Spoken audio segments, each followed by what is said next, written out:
kababayan, naku grabe, napakabilis ng pangyayari talaga ngayon.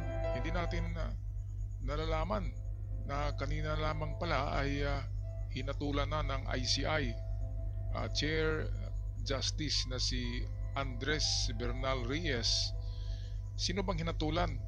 Well, hinatulan Yan, ng Jinggoy, Chair Justice Andres Villanueva, Reyes. Walang iba kundi si Villanueva, Ko, Jinggoy at Saldico Saldico. na mga plunderer, at ang paghahatol na ito ay isusumiti sa Bigat na ombudsman. kaso Kaya yan, naku, plunderer, makulong kaya ng plunder. life sentence ang mga plunderer na ito. Well, malalaman natin to kapag nagsasabi na ang ombudsman ng kanyang desisyon. Meantime, atin muna pakinggan ang video courtesy sa atin ng Sa Iyong Araw. Among those implicated are Senators Joel Villanueva and Senator Jinggoy Estrada, former DPWH Undersecretary Roberto Bernardo, and Commissioner Audit Commissioner Mario Lipana. Senator Jinggoy, Senator Villanueva, dating Congressman Saldico at iba pa mabubulok na sa kulungan dahil sa kasong plunder. ICI ginulat ang buong Pilipinas sa mabilis na aksyon. Halika, atin itong tingnan mga kaibigan. The Independent Commission for Infrastructure, ICI, has submitted interim report and recommendation number 2025-002 to the Office of the Ombudsman, and corroborating evidence provided by former DPWH officials, Engineer Henry Alcantara, Engineer Bryce Erickson Hernandez, and Engineer J.P. Mendoza. The Commission uncovered an alleged systematic kickback scheme in which legislators acting as project proponents inserted flood control projects into the National Expenditure Program, or NEP, and the House General Appropriations Bill, also called SGAP, and the General Appropriations Act, or GAA, in exchange for commission ranging from 20% to 30% of the project cost. Ayan, so anong masasabi niyo dito mga kababayan sa mga nagmumukhang anghel na si Villanueva, di ba?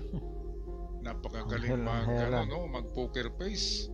Akala mo ay inosente, ngayon ay sentensyado na ng ICI, Independent Commission for Infrastructure.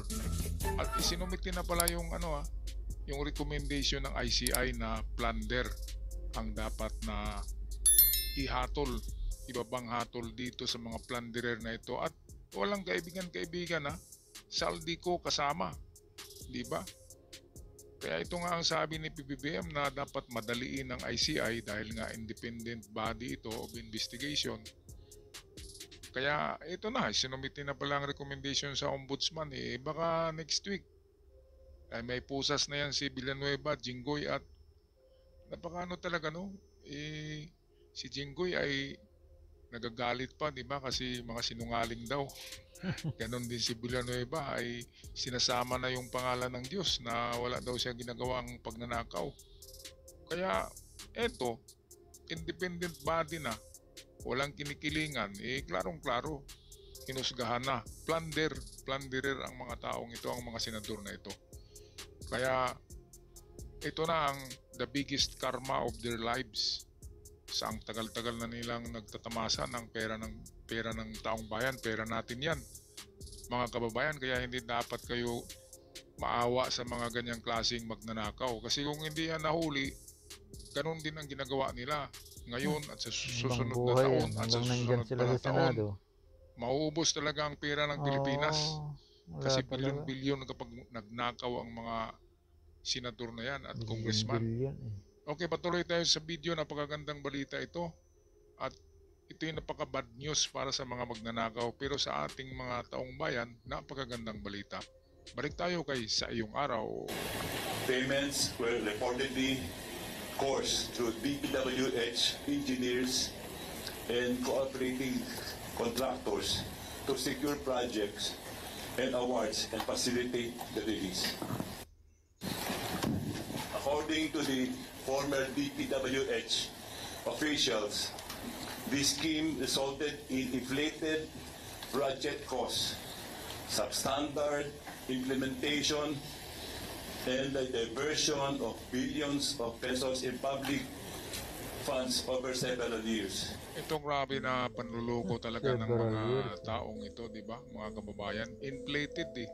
Hindi lang ninakaw yung pera, pinapalubo nila yung presyo ng construction.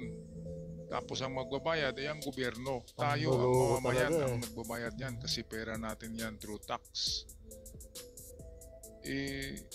Maliit lang pala ang ang budget ng mga project, tapos pinapalubo nila, and then malaki ang makuha nila doon na kickbacks. Ngayon, para maka-kickbacks na naman ay substandards ang mga materials. Sobrang-sobra talaga, grabe. At nang nasanay ng mga ito ay hindi sila na hindi Hindi na sila natakot eh. hindi sila na kontento sa commission lang na 30%. Ang ginawa nila by next project ay ginawa na nilang totally ghost project. Ibig sabihin, wala talaga kahit isang pako, kahit isang bakal ay walang nilagay doon, kahit isang sakong simento. Talagang ghost project para 100% ay manakaw nila ang pera natin, ang pera ng bayan. Hindi yan pera ng gobyerno, pera talaga yan ng bayan, mga kababayan. Pera natin yan na pinagnakaw. Kaya dapat lang talaga magalit tayo dyan. Kaya bibuti nga at nakarma ang mga ito. Haleluya, harinawa sa ating Panginoon at nagbigay ng itong mga taong talagang mag-iimbestiga katulad ni PBBM. Okay, patuloy tayo sa magandang balitang ito, courtesy ng Sa Iyong Araw. Among those implicated are Senators Joel Villanueva Ayan. and Senator Jinggoy Estrada, Ayan pa. former DPWH Undersecretary Roberto Bernardo, and Commissioner Audit Commissioner Mario Lipana. Ayan, lagot yung Commission on Audit sa COA. Kasi bakit na-release ang pera, di ba? Bakit hindi nila tinitingnan ang proyekto bago ibigay yung pera, i-check? Kaya magkasama sila. Isang yan, sinasabi nga ng mga investigador ay isang napakalaking sindikato ang Kongreso at Senado dahil dito sa flood control scam na ito. Mantakin nyo pati COA kasama. Yung DBM, yung nandun yung pera na i-release ay walang kamuwang-muwang yon kasi pagdating sa kanila ng mga papeles, kompleto na pirmado na. Pero sa COA talaga, kasama talaga yung COA na yan. Grabe mga kababayan. Ngayon, huli na. Kahit si Saldico, kulong. Si Jinggoy, kulong na naman. Villanueva, matagal nang dapat makulong. Kung nakalusot si Villanueva doon sa ombudsman na hindi pinatupad yung sa kanya, dismissal. Ngayon, ay makulong siya sa plunder. Hindi doon sa unang kaso niya. Pero kung idagdag yung unang kaso niya ay siguradong bulok sa bilangguan. Yang Villanueva na ginagamit pa ang pangalan ng Diyos, paiyak-iyak pa siya. Makaawa pa sa mga niya kasi pastor Grabe. Balik tayo sa balita. Courtesy ng Sa Iyong Araw.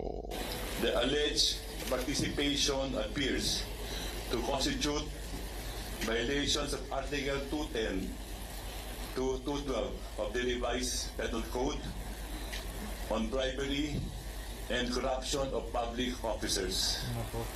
Sections 3B and 3C of Republic Act number 3019, known as the Anti-Graft and Corrupt Practices Act, and Section 2 of Republic Act number 7080, Plunder Law, given the magnitude of the funds involved.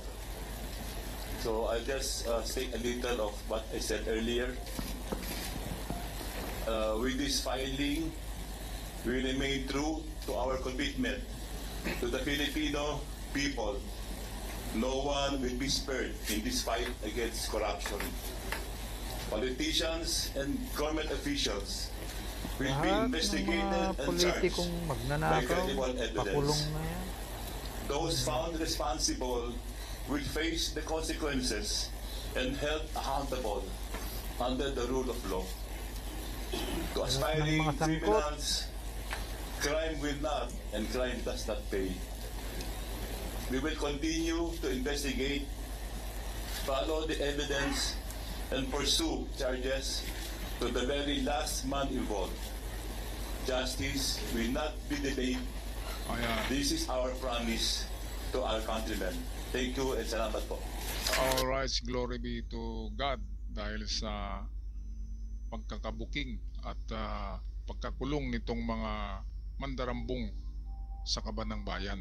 Well, itong si Chair Justice Andres Bernal Reyes ay dating justice ng Supreme Court at magaling to na klaseng tao kaya kinuha ni PBBM.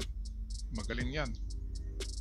Yan ay veterano yan na abogado, mga kababayan. Kaya sabi nga ni Rimulya na mayroong 200 na makulong sa bagong bilangguan diyan sa Payatas. Oo nga. Yung tiningnan ni John Vic Rimulya na bilangguan. 200 daw ang makulong diyan eh.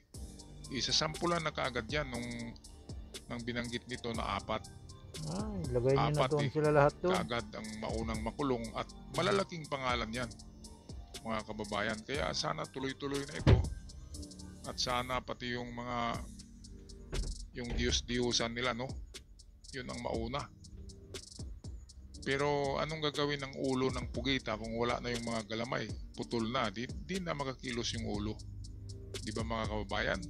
Kaya pasalamat tayo kay PBBM dahil dito sa ICI, Independent Commission for Infrastructure Investigation.